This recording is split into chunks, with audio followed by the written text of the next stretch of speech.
Hello and welcome back to the Hot Pod. I am so glad you're here. I cannot wait to share this episode with you. I am so excited for our guest. I cannot believe they are actually going to sit in the sauna with me.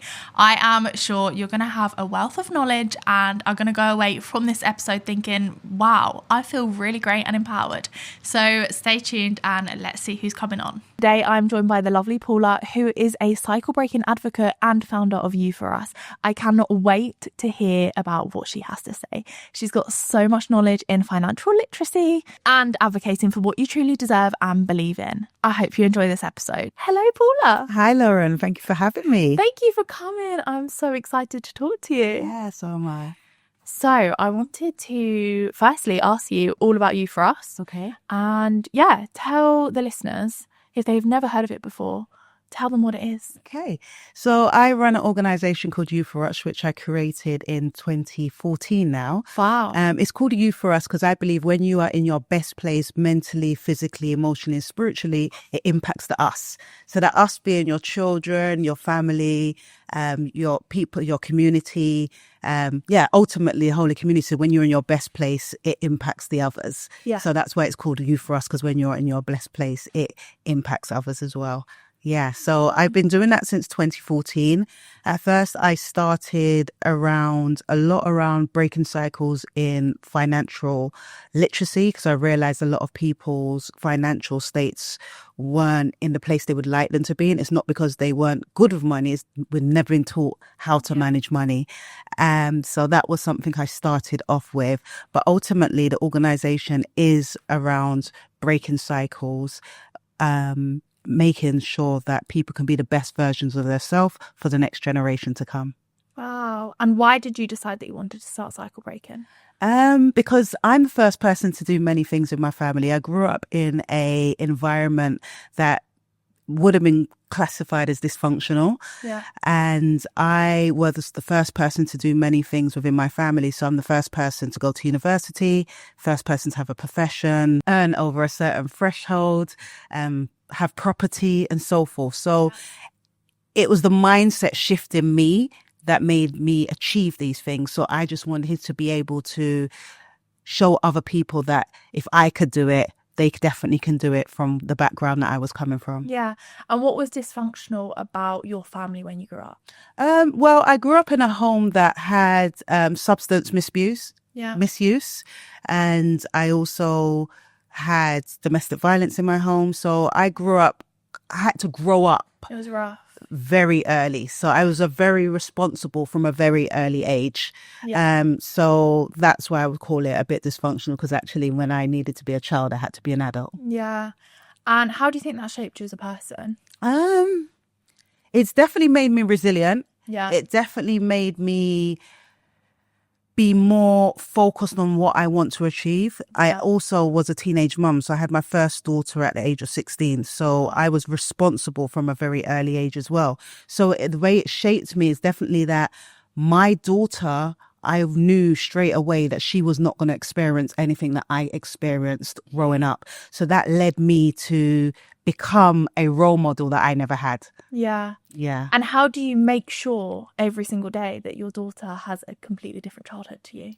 Well, I think it's just being aware. It's just understanding the thoughts that I may have had, the feelings that I may have had growing up as a child, and how I don't want my daughters to have those feelings or those thoughts. Yeah. So how do I become the best person or the best version of myself that I can be in order for them to role model that behavior? For example, they are grown adults now, so I've seen it fruition. I've seen the fruits of my labor. Yeah. But that was really, really important to me, that I become a role model I didn't have. Yeah. So I needed to, I had to learn how to be the woman that I wanted them to look up to and also want to model if they wanted to model from. Yeah. Wow. How old are your girls now? My eldest is 31 and my youngest is 26, and I have a granddaughter of 3. Yeah. So lovely, so lovely. I have a really similar experience, actually. I think we have quite similar experiences. In a sense, I am really trying to cycle break for my children, but my children are so much younger. So Henry's 3 and Ollie's 1. So I'm like right at the start of cycle breaking. And I guess my question to you is, what advice would you give to someone that's at the start of cycle breaking? Because firstly, I need advice, but secondly, I have lots of mums on my page that are also trying to cycle break. And I guess from experience and from what you know, what advice could you give us? Okay, good question. I believe it comes from awareness sometimes, because sometimes we grow up and there's patterns and behaviors that we just carry on doing naturally. And we don't recognize that they may be patterns or behaviors that we want to break. For example, I'll just give a normal example. When I was younger, I remember my mum used to say that I've got buck teeth, like goofy teeth. So even now, when I laugh, I may cover my mouth. I'm grown now, but that's still in my subconscious. So sometimes it's about the awareness of things. So for example, depending on different circumstances, it's what would you want to change? Am I doing something all the time that I'm not happy with, or I don't like the way I feel when I am doing that? It's about really tuning into that and understanding where that comes from and how you would like to feel instead. For example, I'll give you another example as well. I'm someone who's not really a Christmas person. Right. And the reason why I'm not a Christmas person, because I identify Christmas with family. And because of some of my upbringing, I've not had that. So even though I have a good Christmas for my children, they don't really, sometimes I might be to the side, unhappy, have a little cry or something like that. All right. I think it's tradition to cry on Christmas Day, isn't it? So we actually go on holiday over Christmas now, because I have the same thing. Christmas is so difficult for me because I always see it as like a family thing. Unfortunately, no, it's not a family thing. And like my children don't have their grandparents in their lives.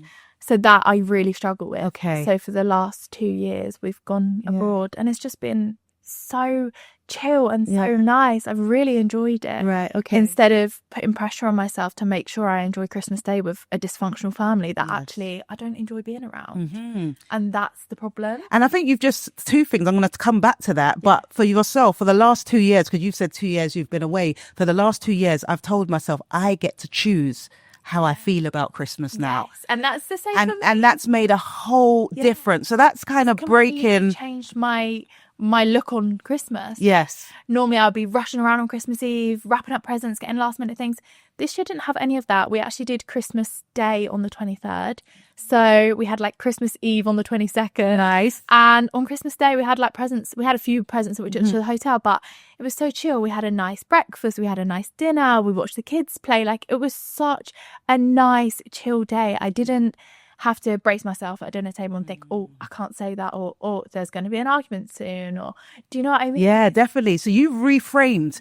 So that's a part of the awareness, a part of a breaking a cycle. So going back to the point where you're saying that being around family, potentially you may not get on with or you may not like, those are the type of awarenesses that we need to be aware of to break cycles, because it may be the family makes me feel anxious. I don't feel comfortable. And it's okay. That's fine to say, I'm not going to be around for Christmas Day because I don't want to enjoy this, for example. And what that shows is for your children, it shows that you're standing up for yourself. It shows for yourself, your inner nervous system as well, that you're standing up for yourself. You're putting yourself first. It's self-care. And then we can start regulating yourself to break the cycle. So that's what's really, really important as well, where I say awareness. And what would you say to someone who wants a cycle break, but still speaks to their parents and still has a close relationship with their parents and doesn't want to upset them? Yeah. I feel like sometimes the word boundaries is so important. So yes, we don't want to upset family members or parents, but sometimes we need to have boundaries for ourselves. So that may look like, if there's something that your parents do all the time or something that it really grinds you, how do you put something in place to not endure it? So you may have to say it. Number one, this is how, and sometimes this is so important as well, is that sometimes we're afraid of things because we don't know the outcome, but sometimes you have to stand up for yourself because the outcome could be a good outcome of you mentioning to your parents, this is what you do that I don't like, this is how it makes me feel. And they may recognize, oh my gosh, I didn't realize that that's how you felt about this. So I feel like that's important as well, to set boundaries or to actually speak up for yourself, advocate for yourself as well. Yeah. And what happens if you set a boundary and the boundary is not respected? How do you deal with that? Because I have had that myself quite a lot. But also I tend to get lots of messages of, I'm trying to cycle break. I've put this boundary in place. They don't care. Yeah. So sometimes that's when you have to take a stern decision on what are you going to do for yourself. So if the boundaries are keep being pushed, then you may come into a circumstance where I'm not going to allow myself to be in that situation at all anymore. Yeah. For the boundaries to be pushed. And it's protecting you, your peace, your children. Yes. It's everything, isn't it? And your overall well-being, because a lot of the times it impacts our well-being, which has a trickle effect in our relationships, how we interact with the children, how we are at work. So everything has a knock-on effect. So it's so important to think about number one first. And normally we feel like, oh, that's selfish. But when you are in your best place, that's when you're able to pour out to others ultimately. Yeah. And I think sometimes it's good to be selfish, isn't it? Yeah, definitely. You've got to be because you are number one. You have to look after yourself and able to look after others. Yeah.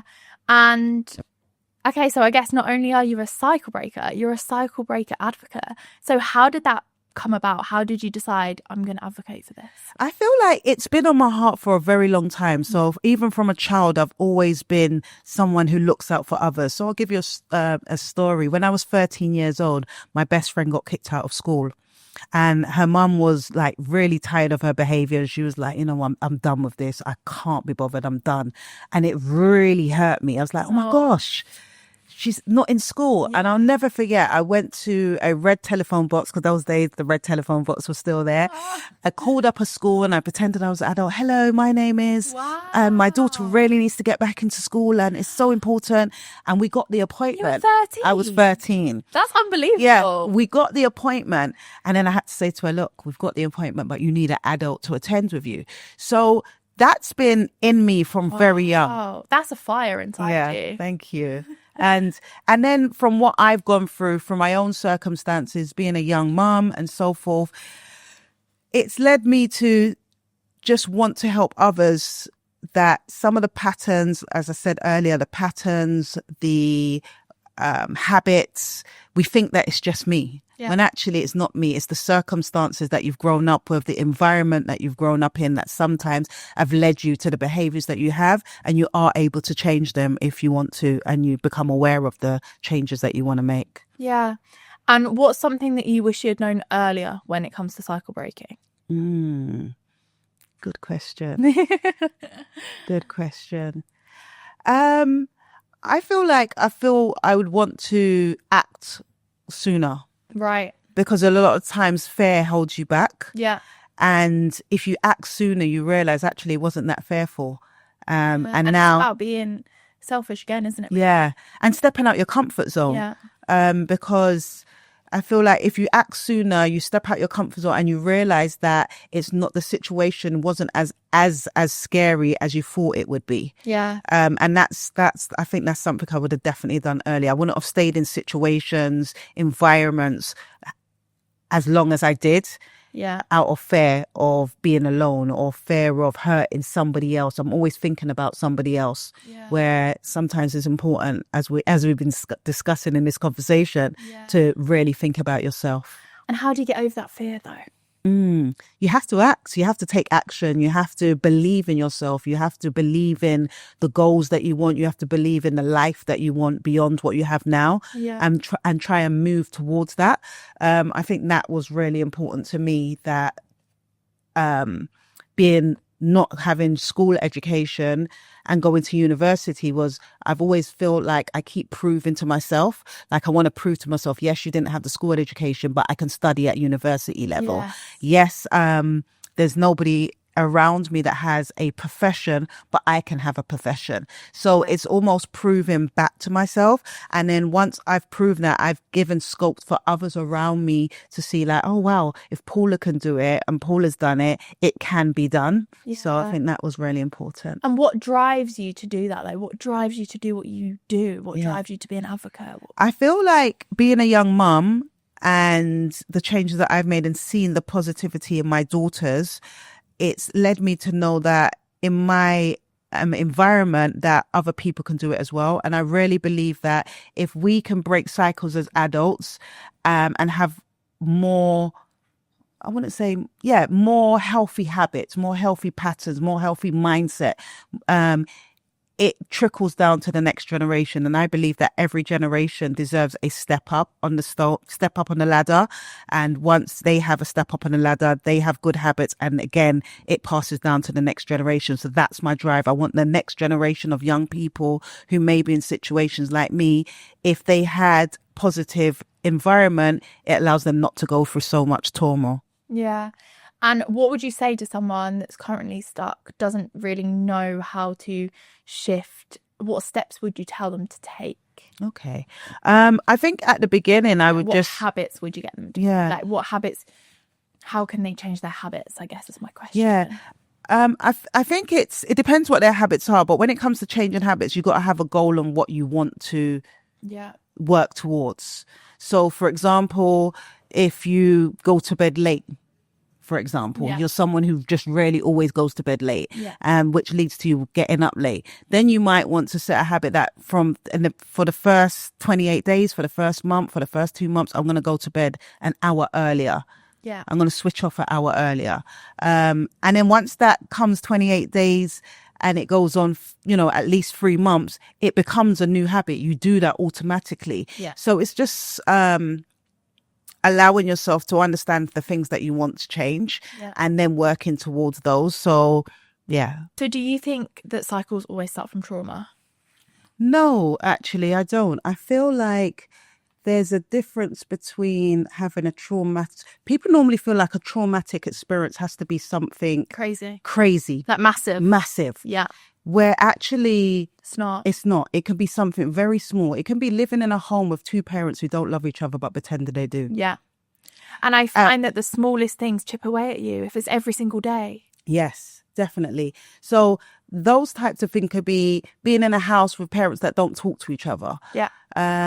It could be growing up in a home where your parents are never there. Yeah. Yes, you are in a home, you're well looked after, you have food, everything is fine. Yeah. But they're not there for you emotionally. Yeah. That can be traumatic experience as well. Yeah. So it's not always something big, crazy. It can be small things that we feel like are not noticed or maybe just go by, but they have a traumatic a traumatic impact on an individual. So, for example, like we just said, the parents who live in the same house, but they don't really get on, they're pretending. As a child, as a young person, you pick up on that. Yeah, it's energy, It's isn't it? energy. Yeah. And it's an energy that goes around that you feel. Yeah. And then you grow up actually hiding your feelings or not being your true self because this is the environment that you're learning from. Yeah. So I don't believe that trauma always creates cycles. It could be just negative energy, negative behavior in an environment that can create cycles that needs to be break. Because sometimes you're in environments that you're picking up from, and then that's how you carry on. You believe that, you're not supposed to speak up for yourself. Yeah. You believe that you're not meant to show your emotions. You believe that. So there's things that sets in your mindset that has an impact on you and your belief system. I guess my next question moving on from that is, how can you differentiate from a negative feeling versus like growing up in a toxic environment? Okay. I feel like, again, it's maybe the different circumstances you may be in. So, for example, myself, if I use myself as an example, I grew up in a toxic environment where there was domestic violence in the home. That was a toxic environment. I grew up with substance misuse in the home. So again, me having to look after myself from a very early age and my younger siblings, it was early identified to me that something's wrong here. Right, Something's wrong here, which has led in my adulthood is that I am very self-sufficient. Yeah. I don't want to rely on anyone. No, because you didn't have that. Right, exactly. You couldn't rely on anyone. So that's where I have to do the healing and the breaking of the cycles, that actually I am able to rely on someone. I am able to take in help and not always have to do it myself. Yeah. I think that's really important, because sometimes the circumstances, the environments, and it might not even be your direct environment. It could be the outside family. It could be the interactions that are happening within a family or in a friendship group or in a relationship that impacts your behavior and how you're feeling, as opposed to just having a negative feeling. Might be somebody said something to you that you didn't like and you feel angry. Yes. That is a whole different thing from your belief about who you are and how and your belief about who you are and how you respond to situations because of your childhood trauma. Yeah. And I guess, do you blame your parents or do you forgive your parents for the childhood that you had? Ah, good question. To be fair, for me, I believe that it's always good to forgive. Because if I continue with a victim mentality, it will impact my life differently. Yeah. I look at it as that these are the cards that I were dealt. And it's the best way I'm going to play those cards that I'm dealt with. Yeah. And like I said, I've had a child young. I was looked down upon in my family because I was a teenage mum. And now everybody looks to me. Yeah. So things have changed around whole 360.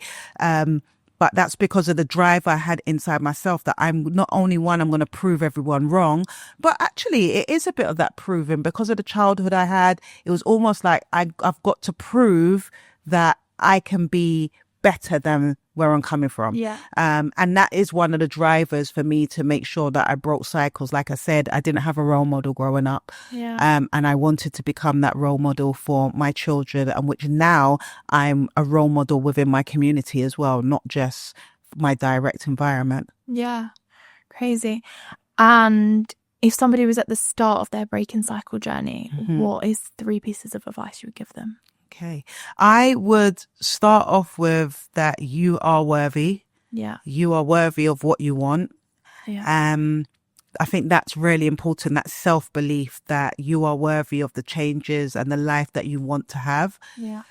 Also, I would want to say is that your environment that does not dictate your future. So just because you grew up in a certain environment with certain situations, that doesn't mean that you have to live that way going forward as well. So your environment does dictate your future. So again, if I put it another way, you may not have seen a lawyer, a engineer, a pilot, a nurse in your family. Doesn't mean that you can't be the first one to be that person. Yeah, absolutely. I think that's really, really important. And then thirdly, I would say is set some goals for yourself that you want to achieve. Literally write them down. Yeah. The things that you want to see, the changes that you want to have in your life. Write down the person you want to be. Like, what does she do or what does he do? Yeah. What does he do when he wake up in the morning? Yeah. What kind of work does he have? How does he feel? Like, where does he live? Where does he go? Like, just really, or her, like really picture how you want your life to be from how it is now. Yeah. And obviously your children are older, so you've broken the cycle and they've grown up. Do they realise all the work that you've done?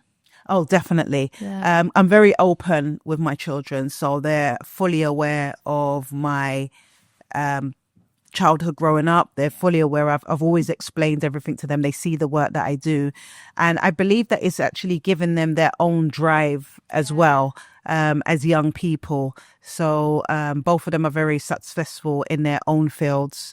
And what they've been able to do is learn from my mistakes, because that's one thing I never keep hidden from my children is my mistakes, because again, with the cycle breaking, I want you to know what the mistakes are, so it allows you to avoid the pit holes that you could go down if I didn't already pave the way and have those experiences, have those tears, have those heartaches. That I can actually share those experiences to help you along the journey as well. Yeah, wow. So I guess you have no regrets for cycle breaking. Oh no, definitely no regrets at all. Even to the point of being a teenage mum, no regrets, because that's shaped me, that's molded me, that's made me the person who I am now, and allows me to do the work that I do as well. So I definitely don't have no regrets. And I feel like it's so important sometimes that sometimes we look on our lives and we think, oh, why did that happen to me? But I believe in purpose. So everything happens for a reason. So even some of the negative that might happen, there's a positive from that. We may not see it in that actual moment, but going forward, we can use it for a greater good. Yeah, absolutely. And tell us about Steps for Success. Tell us about the work that you do there. Okay. So I run a program called Steps to Success, which is a personal development program for young people. So normally in college students. And what it is, it's a personal development about mindset, self-esteem, setting goals, again, breaking cycles, because I want sometimes accessing young people and giving them these tools at a young age helps them for the future, because they may not be getting it in their direct environment. So I've created a program called Steps to Success, which I go into colleges and schools and runs this program that helps young people elevate themselves and to see themselves out of their current environments. Wow. Okay. Yeah. And how do you find working with young people? I absolutely love it. Because I feel like young people, they get this point that they're young and they don't have a voice, where I feel like young people do have a voice. They are intelligent. They are able to have a good conversation with you, and they have a different experience. So sometimes when we ignore the experience of a young person, it can have an impact on them. And I feel like we need to hear their voices more, because they are the next generation coming up. What are the things that they need? What are the issues they have? What are the problems that they're going through? And in my work that I do is I work with predominantly young people who are in disadvantaged areas, and I want them to see themselves as important. I want them to see themselves as you are able to achieve outside of what your current circumstances or your environment is, and you are able to, as I said earlier, be the first if necessary, if you believe in yourself. And what would you tell the listeners who are the first? I would say congratulations. Like, well done for you for stepping up, because now you set a precedent. Now you have set a role that others can look towards and others can look up to, because when you're the first to do something, you're the one who is kind of paving the way for those behind you. Yeah. And those people doing the first, I'm sure, are always going to feel a little bit like, oh, am I doing the right thing? What advice would you give those people doing the first that sometimes have days like that? I feel like I would say just follow your inner feelings. So if you chose to want to do something different, because most of the time it's so easy being a follower. It's so easy just continuing something, continuing a pattern. For example, everyone, I don't know, most people have BT it's changing now, but everybody has BT because our parents had BT, but there's other providers out there. There's other choices. And I believe when you're the first to do something, you are looking at the other choices that are available to you. And you can be unique in doing something different. Just because everyone's done something a certain way, it doesn't mean that you can't do something a different way. And it's still successful, it's still positive, and it's still beneficial to yourself. Amazing. You mentioned earlier on about financial literacy and breaking cycles when it comes to finances. Can you tell me a bit more about that? Definitely. Again, it started from being the first to do things with money differently. For example, owning property, having savings, so forth. So I'm the first person to started investing and things like that. So when I was doing these things, I started to realize that many people have not been taught. I wasn't taught. It's only through trial and error and studying why I was able to understand the difference with finances. So again, what I wanted to do is, in 2016, I had a seminar called Stepping Towards Increased Finances, because I wanted to teach my community different steps around finances. And it was really successful. It was sold out. And all I done was showed my journey into finances. So again, the purpose of it was understanding the different things with money, because we're not taught about money in school, hardly taught about money with our parents. And we just go on believing that you're to go to work, money's something that you spend, you pay bills, and that's it. Where money is actually a tool that can help you create more money. So I started teaching these things about budgeting, about savings, emergency funds, using your money for investments, and different things like that, which was really, really successful because, these things aren't taught. And I believe that it's so important that we have good money management, because most people are only one payday away from not being able to pay the bills. And what I realized through my research as well is it's not just those who may be a low income, neither. A lot of people who are 6-figure earners don't have any savings in place. They don't have any emergency funds in place. And what I notice is that the more money you earn, sometimes it's just that your outgoings and your lifestyle starts raising with the money, as opposed to understanding the foundations of money management. And that's why I started, just to bring awareness around money management, because I thought it was very, very important. And most people's stresses in life is due to finances. And so that was important for me. And I saw it within my own life, how I made certain choices that impacted me, that nobody around me was making those choices because they wasn't in the financial position. And it's something that I learned myself. Yeah. So I guess my question would be, what is 3 main pieces of advice you would give someone to manage their money better? Okay. One of them will be just knowing your figures in black and white. And what I mean by that is, what are your outgoings? Yeah. In different categories. Most people, when I ask that question, like I don't know. the owl eyes come up, because they won't know. You know, people won't know. For how much do you spend on Uber each month? They don't know. How much you spend on Friday nights with your work colleagues. £7 here. It's just £10 here. Exactly. So we don't know. But when you have the figures in black and white, it allows you to say, oh my gosh, is that how much I'm spending in this area? And you can make changes and adaptions to your finances. Secondly, I would always say pay yourself first. And what that means is everything you earn, 10% goes away into a savings account. So you pay yourself before you pay all your bills and everything else, and then you can manage the rest. I think that's really important. The third one I will have is having an emergency fund. Emergency fund is normally between 3 to 6 months of your living expenses put aside, because what that does for you is, if emergency does come up ad hoc, it doesn't send you into panic mode, because you have that money set aside for an emergency that may come up. So I think those are the 3 things that I would definitely say if you're starting to start out on.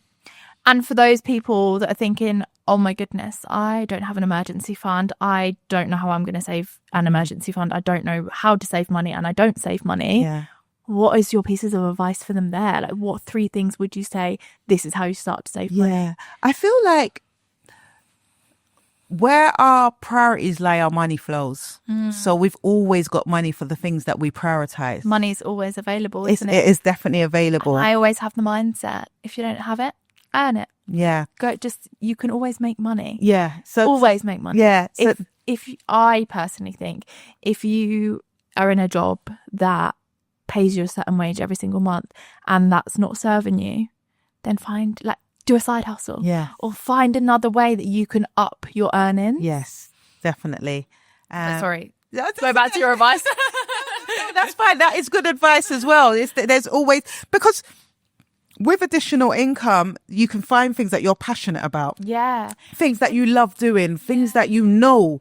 And package it and be able to do something with it for additional income. So going back to the 3 pieces of advice in saving money, I would look at it as in, where could you potentially, not, I wouldn't even say cut back on, but where are you spending money where actually it could be saved? Yeah. So when the sales are on, I've got this big thing is, if you didn't need that item, it's not a sale price. Yeah. You bought it. So if something is on sale for £50 and it's £40 off, it's not £40 off. You've just spent £50 because you didn't need it in the first place. And I know us ladies out there, we've got loads of items in our wardrobes that still got tags on. Yeah, me. That we bought, because like me as well, that we didn't need. Yeah. So knowing your needs and wants, that's so important. Yeah. In when it comes to savings, knowing your needs and wants. Also, as I said before, 10% of everything you earn. So if you earn £1,000, if you could put away 100, if you can't put away 100 and it's only 10, that is better than nothing. Yeah, absolutely.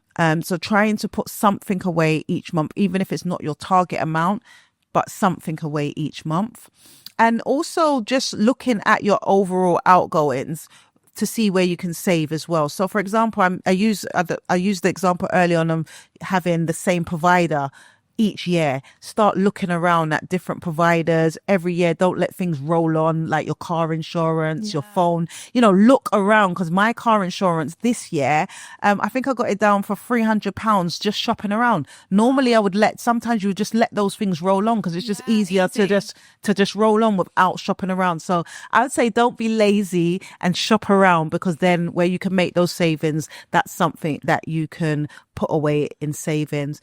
The final thing, which is a bonus and something that I done that helped me so much, is when I had debt, whether it was credit cards, whether it was loans, whenever I completed those, I never looked at it as money back in my purse.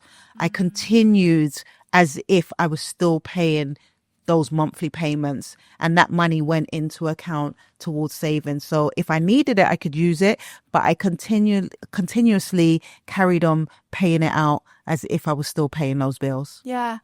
And I guess that moves nicely on to, if you are in debt, how do you start getting yourself out of debt? The first thing to do is be aware, like really face up to it, because a lot of people could spiral, bury their head in the sand, because they're burying their head in the sand. They're not answering letters. They're not opening letters. They just don't want to face it. And I know it can be hard and it can be very scary, but facing it is your ultimate way of dealing with debt. Yeah. Knowing exactly how much you're in debt as a total is important. And then not being afraid of these providers. Yeah. Like actually going to them and saying, look, I've got this amount of debt with you. I do want to decrease it. I do want to pay it, but I'm having difficulties right now. Can you help me in any way? They can freeze the interest payments. There's different things that some providers can do. And ultimately, it's having a plan. A debt management plan. Yeah. There's 2 ways you can go about looking at it. One I call looking at it in 2 different ways. One, you would tackle your smallest debt first, and you'll throw all your money at the smallest debts and put minimum payments to the others. And then once that's finished, you work your way down with the money that you have. That's one way of looking at it as well, because that gives you momentum. When you've cleared the first one, you feel like, I'm going. Yes, I'm on this now. I'm going for it. Or you can look at the things with the highest interest. Yeah. So instead of trying to pay everyone something, focus on one and pay the minimum payment to the others, and then work your way down. So that's something that I would look at if you're looking at a debt management plan. Okay, cool. And on the flip side of that, if you are someone that's got thousands of pounds sitting in savings, let's just say £30,000 in savings, and it's just sitting there in the bank. Yeah. What's your advice for someone? So I would advise someone to look at what investment options that they have, that they could look into. So whether that's in stocks and shares, whether that's in an ISA, instead of having it sitting in the bank, could it be in an ISA account where it's generating a interest rate. Interest. where it's generating a good interest, but definitely looking at investment options. There's loads around. YouTube is your Bible. You've got the internet. You've got so many options that you can look into to start investing. And what I would say is it can be risky. So do your due diligence, but you don't have to put the whole 30,000 in. You can put £50 in, you can put £100 in and just test the waters. But it's really important that you look at investment options. I've recently been speaking to my followers about my credit score and my personal journey. So I'm in a really, I guess, different situation. I have 2 CCJs on my credit score. Yeah. They are basically, I've been really unlucky, so they're actually not mine. Okay. And it's kind of a battle that I weigh up as in they're 4 years old now. So it's like... 2 years left. Yeah, do you know what I mean? Like, it is what it is. Is it worth the battle to sort it out? But my credit score was at 183 and it's been lower than that. It's been very low. That was 6 months ago. And today it's I think it's like 785. Hey, congratulations. So like within 6 months, it's completely shot up. Okay. And I mentioned it to my followers and I spoke to my followers about what I did and things like that. And I've had so many messages from people asking on advice on how they can up their credit score and how they can get into a position where they can potentially afford a mortgage and things like that. So I guess my question to you is, if the listener here has a poor credit score, what can they do to really help that? Okay. So there's a number of things that you could do immediately. One of them is making sure you're on the electoral roll. Yeah. Definitely not missing any payments. So not missing any payments make a huge difference, don't they? Very huge difference. So not having any missed payments. And if you are, definitely try and speak to the provider in advance to try and help avoid them putting that missed payment on your credit score. So that could be something that could be looked into. Yeah. It's important. I never thought about preempting it. That's quite a good one, actually. Yeah. Because if you call the provider and say, look, I'm actually being paid in 2 weeks' time, can we move it? Surely they're more likely to be receptive. So they'll be more open towards that as well. One thing that people may not realize is when you do get credit, it's good to only spend 30% of that credit, because how providers look at it, if you're maxing out everything, they look at that you're not financially stable, and that impacts your credit score as well. Okay. So I feel like we get given credit and think like, I've got it. I've got the Amex. Yeah. But not realizing that it can have an adverse effect if we are using it to its full capacity. Yeah. So it's good not to, whatever your credit limit is, be thinking about under 40% of usage, if possible. Okay. If possible. Also, if you are you able to clear, if you're spending it on just daily things, are you able to clear it each month? That helps as well. So I think those things are a few things that could be done that will help increase credit scores as well. Okay, amazing. One thing that you haven't mentioned that I have recommended to my followers and would recommend to all listeners, if you have got a missed payment, call the company and just be like, look, I'm really sorry. Give them a sob story. Yeah. And I've had 2 missed payments removed because of that. Yeah. Amex was so good. They literally were like, yep, fine. Yeah. I can't remember the other company. But they took it to their team and then they emailed me, but Amex straight away did it. Yeah. So I guess it's being a little bit cheeky. And no, definitely. Also just being like, look, I'm a human being. I've missed this payment. Yeah, I fucked up. But actually, this is impacting me massively. I've got the money. I've paid it. Please just help me out. Yeah. Yeah, definitely. So that's again like the preempting. I said, if you know something's not going to be able to be paid, give them a call, because sometimes we look at them as a big scary provider. Who actually they're there to help as well. Sometimes they can be helpful. Yeah, absolutely. Yeah. What is the biggest achievement that younger you would be in disbelief at, and what mindset shifts did you take to get there? Okay. That's a deep question. I love that. And I'm just wondering, what could I use to... I've got a few, but I only can choose one. All right. I would say when I was recognized by PricewaterhouseCoopers as one of the 31 Black British Achievers in 2019. Wow. Now, that was a major achievement because I had a board up at the celebration event. I spoke my life story. As I've said, the reason why I do cycle breaking and so forth, and people were looking at it, taking pictures. So just being recognized as one of Britain's 31 Black Achievers in 2019 was a huge achievement. So I think my younger me would be looking at it and saying, yes, Paula, look at you. Yeah.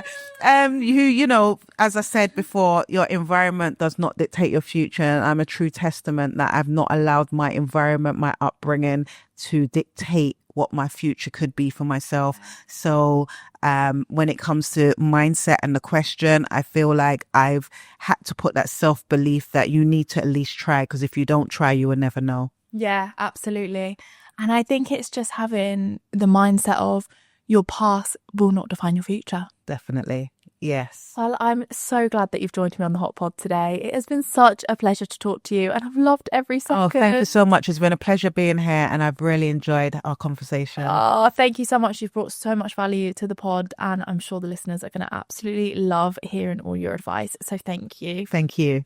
Paula has given us such an incredible insight into cycle breaking, whether that's financially, with family, or just doing what you truly deserve. She really is such an advocate, and I'm so grateful that I've managed to have this conversation with her, and you guys are able to listen and hear her tips, her advice, and her insights into her life and her journey. Thank you so much for listening to that episode. I hope you found it helpful, and I really hope that you got a wealth of knowledge from it, because I absolutely did, and I found it so inspiring and empowering. So I hope you did too. Don't forget that every single week on Tuesday, the Hot Pod drops a new episode. So please stay tuned and please keep listening. If you like this episode, please like, comment, share, subscribe, you name it, get the word out. The more that we can get the word out of this podcast, the more stories I can share, the more guests I can bring on, and the more value that I can ultimately give you, which is exactly what I want to do. That is my aim of the game here, and I just really want to keep sharing people's stories about cycle breaking and really get to terms with everybody is breaking a cycle in their life. See you next week for another episode. Have a good week.